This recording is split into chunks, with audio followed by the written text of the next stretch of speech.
नमस्कार दोस्तों। कभी आपने सोचा है कि वेस्ट को इतना प्रेशर डाला हमारे ऊपर, लेकिन मोदी जी इन सबको डिफीट करते जा रहे हैं। और ये आज जो स्टोरी है, इतनी डीप एनालिसिस है इसके ऊपर कि भारत की स्ट्रेटेजिक जो ग्लोबल एक्सपेंशन है उसका जवाब भी वेस्ट के पास नहीं है।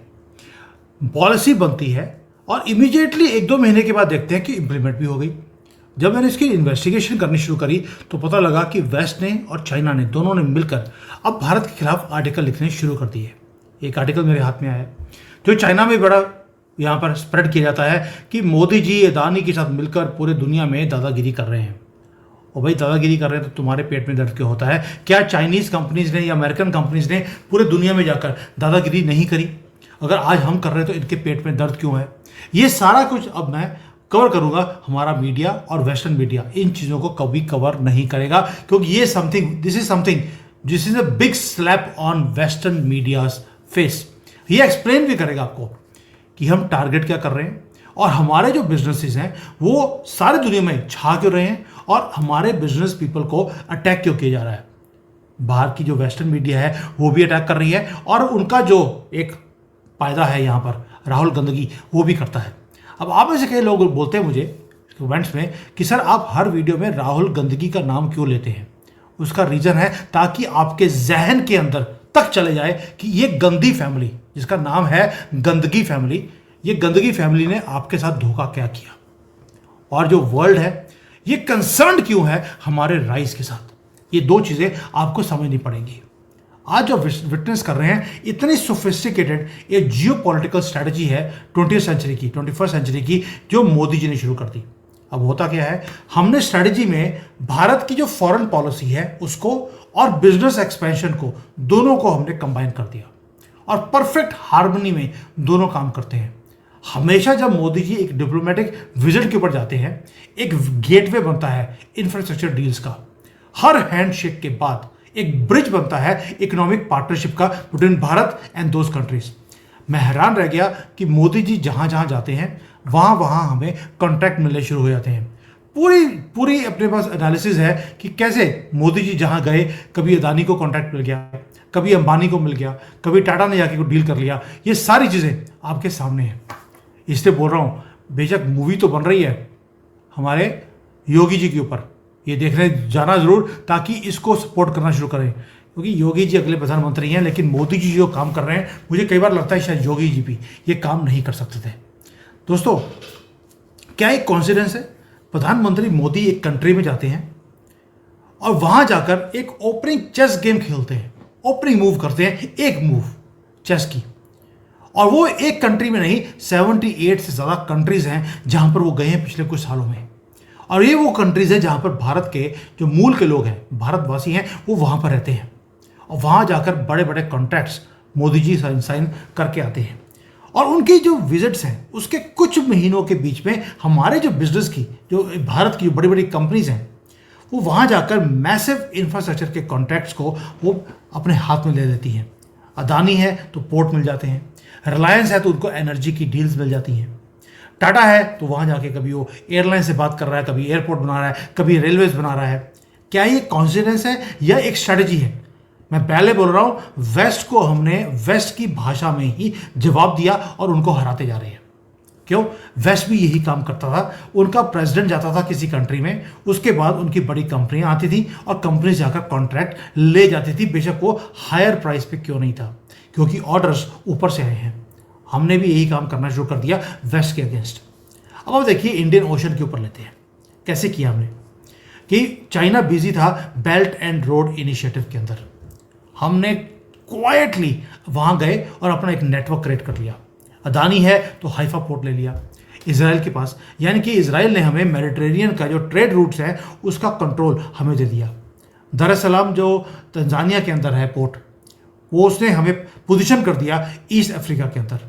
श्रीलंका का जो कोलंबो का टर्मिनल है वो हमें मिला, तो हमने चाइनीज़ इन्फ्लुएंस को हमने काउंटर करना शुरू कर दिया। यानी कि हर पोर्ट, हर एयरपोर्ट वो हमारे जो बिजनेस वेंचर्स हैं उनको स्ट्रॉन्ग कर रहा है और हमारा जो एक स्ट्रेटेजिक फुट होल्ड है ये पूरे रीजन के अंदर वो बढ़ता जा रहा है। आप देखिए कहाँ कहाँ पे हमारे पोर्ट्स हैं जो अदानी कर रहा है।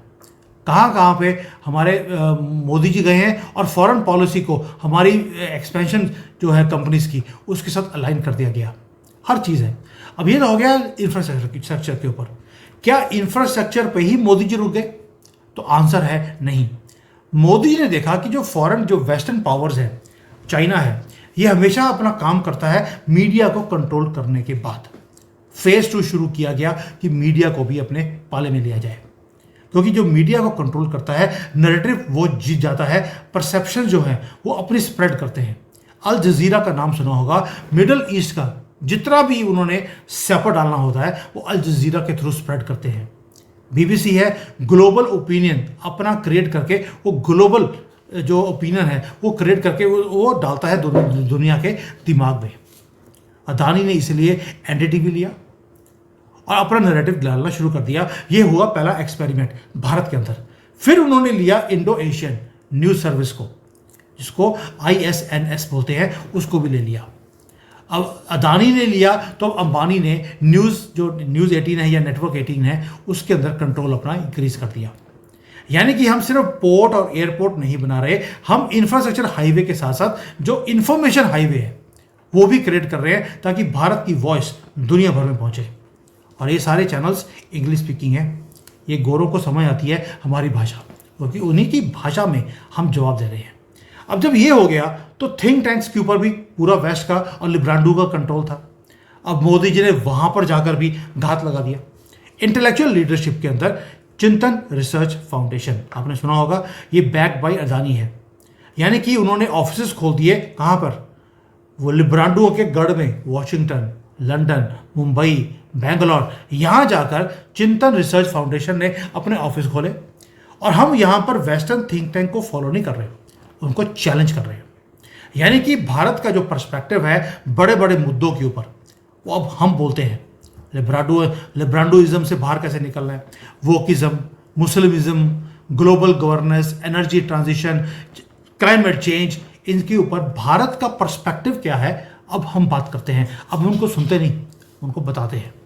अब पैटर्न देखिए, हम हर जगह पे जाकर पहले देखते हैं कि प्रॉब्लम क्या है। प्रॉब्लम देखा कि वेस्ट वाले दूसरे कंट्रीज में जाके, जो आइलैंड कंट्रीज हैं, वहां जाकर पोर्ट्स ले लेती हैं। हमने भी जाकर अब जितने भी आइलैंड कंट्रीज हैं वहां पर पोर्ट बनाए।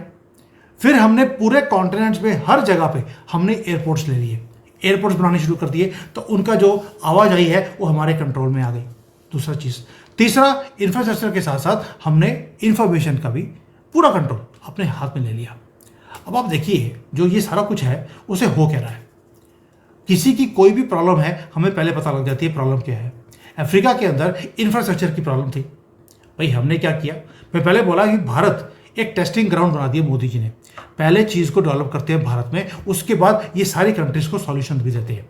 इसलिए वेस्ट की जो फॉर्मूला था कि पहले वो अपने कंट्री में इंप्लीमेंट करते थे, फिर जाकर वो दूसरे कंट्रीज को जाकर बोलते थे हमारे पास चीज़ है, ये ले लीजिए, हम आपको सॉल्यूशन देते हैं। अफ्रीका के अंदर इंफ्रास्ट्रक्चर की प्रॉब्लम थी, तो हमने पहले भारत में इसको डेवलप किया। आपको मालूम है आवास योजना, हमने करोड़ों लोगों को मकान बना के दिए कुछ सालों में।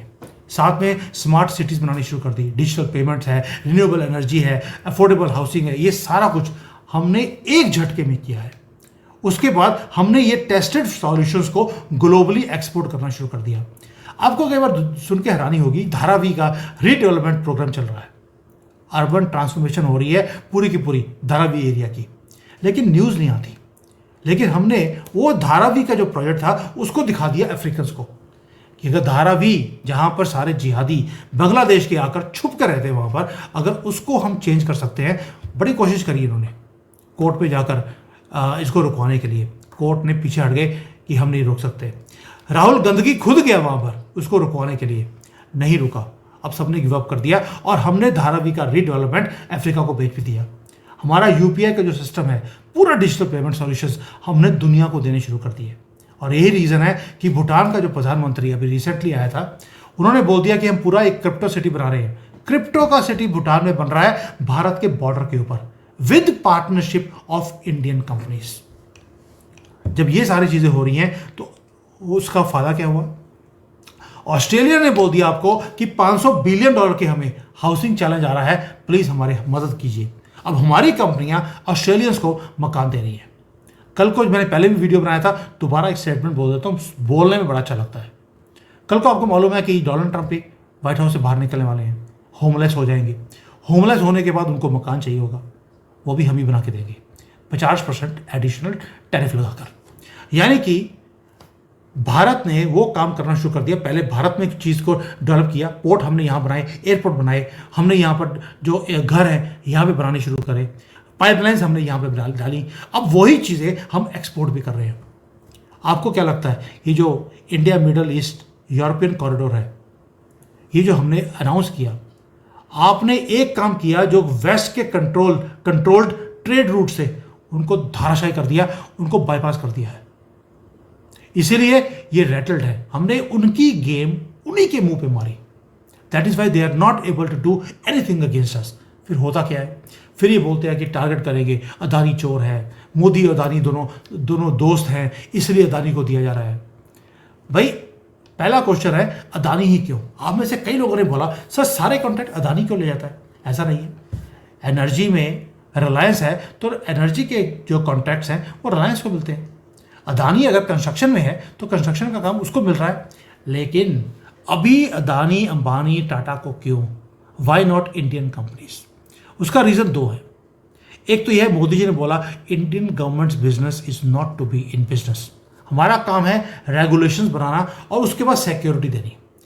अब जब ये सारे पोर्ट्स एयरपोर्ट्स बनेंगे तो आपके ऊपर अटैक भी किया जाएगा। तो मोदी जी ने साथ में जो ब्लू वाटर रिवर नेवी है उसको उन्होंने क्रिएट करना शुरू कर दिया। उसकी जो कैपेबिलिटी है वो रैपिडली एडवांस हो रही है। अगर आपको याद होगा, हमने एक महीने पहला एक वीडियो बनाया था कि पुराने टाइम पर जो राजा था वो बोलता था अब ट्रेड को लेके जाओ, लेकिन जब हमारे लोग अपनी शिप्स के साथ जाते थे तो साथ में सिक्योरिटी भी जाती थी, यानी कि अपने बिजनेसमैन को सिक्योर करके रखते थे हमारे राजा। मोदी जी भी वही काम कर रहे हैं।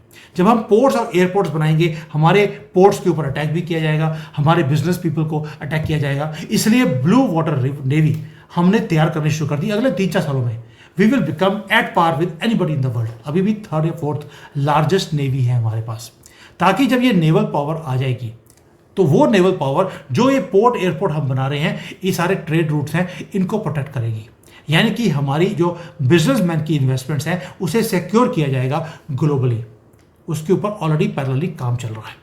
और जो अदानी है, अदानी पोर्ट बना रहा है तो एनर्जी जो फैसिलिटीज़ हैं वो रिलायंस बना रहा है। टाटा एयरपोर्ट बना रहा है, लेकिन उसको बैकिंग मिलेगी इंडियन नेवी की प्रेजेंस की। और जहाँ पर इंडियन नेवी खड़ी होती है वहाँ पे वैसे ही लोगों की पैंटें गिली हो जाती हैं। अभी तो हमने कराची को तबाह नहीं किया लास्ट टाइम, अगली बार वो भी करेंगे। उनकी पैंटें, अभी तो नेवी खड़ी थी, पैंटें गिली हो गई थी पाकिस्तान की। दोस्तों इसलिए बोल रहा हूँ ये कॉम्प्रिहेंसिव प्लान्स हैं कि वेस्ट के फॉर्मूले के ऊपर हमने इनके ऊपर ही अटैक करना शुरू कर दिया। अब जब जियोपॉलिटिक्स में आप अटैक करेंगे तो वो भी आपके ऊपर अटैक करेंगे। तभी जो कोऑर्डिनेटेड अटैक होता है हमारे बिजनेसमैन के ऊपर, वो आप देखते हैं। कभी हिंडनबर्ग की रिपोर्ट आती है अदानी को टारगेट करने के लिए, कभी रेगुलेटरी चैलेंजेस में हमारी कंपनियों को फंसाया जाता है। ये जो सारा कंसर्न है कि ट्रांसपेरेंसी होनी चाहिए, गवर्नेंस के इश्यूज हैं इंडियन कंपनीज में, और भाई हमारी कंपनीज ने ग्लोबल एम्पायर खड़े कर लिए कुछ सालों में। आपने तो कॉलोनाइजेशन करी और हमने अपनी मेहनत से करी, ये चीज़ें इनको बर्दाश्त नहीं हो रही है। दोस्तों हमारी जो कंपनीज हैं वो बिजनेसेस बिल्ड नहीं कर रहे, एम्पायर्स बिल्ड कर रहे हैं। अब एम्पायर के साथ साथ इन्फ्लुएंस भी बिल्ड किया जा रहा है। हम सिर्फ कॉन्ट्रैक्ट्स को जीत नहीं रहे, हम ये भी कर रहे हैं कि भारत का जो स्ट्रेटेजिक इंटरेस्ट है फॉर द नेक्स्ट 100 ईयर्स वो भी सिक्योर किया जाए। अब सोच के देखिए, कीनिया जैसा कंट्री, उनका प्रेसिडेंट रूतो, उन्होंने रिसेंटली अदानी के साथ जो डील किया था उसको कैंसिल कर दिया। क्यों? क्योंकि वेस्ट ने प्रेशर किया कि अदानी के कॉन्ट्रैक्ट्स जहां जहां पर है उनको कैंसिल किया जाए। कंसर्न बोल दिया करप्शन का। चलिए, आप प्रूव कर पाए? नॉट एट ऑल, क्योंकि वेस्ट को लगता है हमें प्रूफ देने की जरूरत नहीं है, हमने जो बोल दिया वो सत्य वचन है। और भाई अगर सत्य वचन था तो हिंडनबर्ग को अपनी दुकान बंद करके भागना क्यों पड़ा जब हमने बोला हम इसको इन्वेस्टिगेट करवाएंगे? इन्होंने शॉर्ट सेलिंग करी है, भाग गया वो राहुल गांधी की तरह। यानी कि अब ये प्रिवेंट करना चाहते हैं कि भारत का जो स्ट्रेटेजिक जो कंट्रोल हम क्रिएट कर रहे हैं पूरी दुनिया में, इसको वो प्रिवेंट करना चाहते हैं कि हमारा कंट्रोल ना बढ़ जाए, क्योंकि हम जवाब दे रहे हैं वेस्ट के अपने फॉर्मूले के साथ। जो उनका फॉर्मूला था उसी फॉर्मूला को हमने इनके ऊपर थोपना शुरू कर दिया। इसीलिए वो कभी इन्वेस्टमेंट्स होती है, जैसे टोटल एनर्जी है, उन्होंने अदानी की जो ग्रीन एनर्जी के अंदर इन्वेस्टमेंट था उसको कैंसिल कर दिया। कीनिया में प्रोजेक्ट मिला, कैंसिल करवा दिया। ये बिजनेस नहीं है, ये जियोपॉलिटिक्स है, ये ऐसे चलेगा। जब आप किसी के ऊपर अटैक करेंगे, उन्हीं के फॉर्मूला के साथ आपके ऊपर अटैक किया जाएगा। और भाई वेस्ट को 200 साल लग गए जहां पर वो पहुंचे हैं, हम 20 साल में पहुंच रहे हैं। 20 साल में ग्लोबल इंफ्रास्ट्रक्चर का इन्फ्लुएंस हमने क्रिएट करना शुरू कर दिया। मीडिया का नैरेटिव हमने कंट्रोल कर लिया। इंटेलेक्चुअल डिस्कोर्स, इनका जो झूठ है उसको पर्दाफाश करने के लिए हमने सामने खड़ा कर लिया, सिर्फ 20 साल में। वैसे तो मैं बोलूँगा पिछले 10 साल में हुआ है, उससे पहले तो कुछ था ही नहीं। यानी कि इंडियन ओशन से लेकर सेंट्रल एशिया, अफ्रीका से लेकर मिडल ईस्ट, हमारे business people they are capturing market opportunities. और मार्केट अपॉर्चुनिटी बनाता कौन है? ये मार्केट अपॉर्चुनिटी तो पहले भी थी। यानी कि मोदी जी जाते हैं, मार्केट अपॉर्चुनिटी को क्रिएट करते हैं और अपने बिजनेसमैन जाकर उसको ग्रैब कर लेते हैं। और जो भारत का विजन है, एक मल्टीपोलर वर्ल्ड होना चाहिए, उसको वो पूरा भी कर रहे हैं। और जो हमारी वॉइस है, हमारा जो कंट्री का वेट है, उसे अब बराबर खड़ा कर दिया वॉशिंगटन के और बीजिंग के। दोस्तों, ये सारा कुछ आया कैसे? अगर आप सिंगापुर का फॉर्मूला देखेंगे तो सिंगापुर ने भी यही काम किया था। सिंगापुर ने अपने आप को लेबोरेटरी बना दिया था आइडियाज़ का। और उसके बाद उन्होंने क्या किया कि जो आइडियाज़ वहाँ पे जनरेट किए, आज सिंगापुर एशिया का इंटेलेक्चुअल और फाइनेंशियल हब बन गया। हम उसी फॉर्मूला पे, उसी प्लेबुक को फॉलो करते हुए आगे चल रहे हैं। लेकिन जिस स्केल के ऊपर, जिस साइज के ऊपर हम काम कर रहे हैं, वो सिंगापुर कभी इमेजिन भी कर नहीं सकता। यानी कि सिंगापुर का मॉडल उन्होंने शुरू किया था हाउसिंग से, कि हर बंदे को घर मिलना चाहिए। मोदी जी क्या बोलते हैं? हर बंदे को घर मिलना चाहिए, आवास योजना। ये जो लेकिन फॉर्मूला उनका था कुछ लाख लोगों के ऊपर इंप्लीमेंट किया गया, हम 1.4 बिलियन लोगों के ऊपर इंप्लीमेंट कर रहे हैं। यानी कि हम सॉल्यूशंस को टेस्ट कर रहे हैं भारत में और उस सॉल्यूशन को शेयर करते हैं दुनिया के साथ। इसीलिए वेस्ट को हराने में हमें दिक्कत नहीं हो रही। क्यों? हमारे पास winning formula already implemented for 1.4 billion लोग हैं, वो हमारे पास होता है। ये जो क्रिटिसिज्म है, ये हमारे बिजनेस प्रैक्टिसेस के अगेंस्ट नहीं है जो ये लोग करते हैं। ये पावर है, जो पावर हम ग्रैब करते जा रहे हैं इनके हाथों से छीन कर, ये उसके कारण हमें क्रिटिसाइज किया जा रहा है। क्योंकि एक तो ये है कि भारत अब किसी से परमिशन लेता नहीं है। हमारा मिशन है, हमने आगे निकलना है, हम आगे जाते जा रहे हैं। We don't ask for that permission. We are writing our own destiny with our own pen. Pen भी हम इनसे नहीं लेते।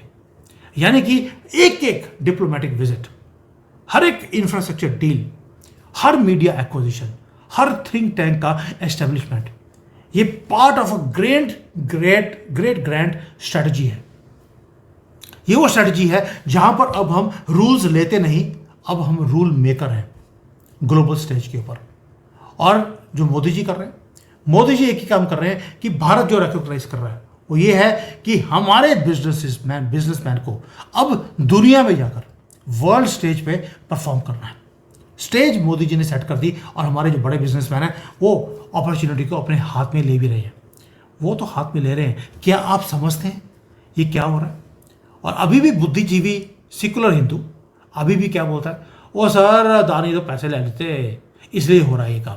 बाकी अभी भी समझे नहीं कि ये एक ग्रैंड स्ट्रेटजी है आपका इन्फ्लुएंस इंक्रीज करने के लिए।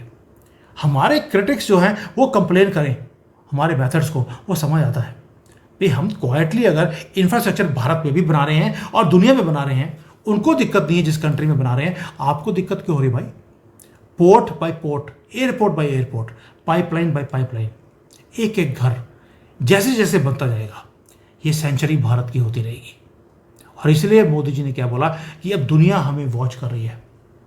दे are worried and they are worried because they are trying to stop us, और हमें स्टॉप करना इम्पॉसिबल हो गया है क्योंकि हमारी जो स्ट्रेटजी है वो क्लियर है, एग्जीक्यूशन फ्लॉलेस है। और एक ही क्वेश्चन है कि क्या ग्लोबल पावर का जो स्टेटस है उसको गैदर करने के लिए क्या हम रेडी हैं? क्या आप रेडी हैं? मोदी जी और हमारे कंपनीज तो रेडी हैं, क्या आप रेडी हैं? सोच के बताना मुझे। Thank you. जय हिंद। वंदे मातरम।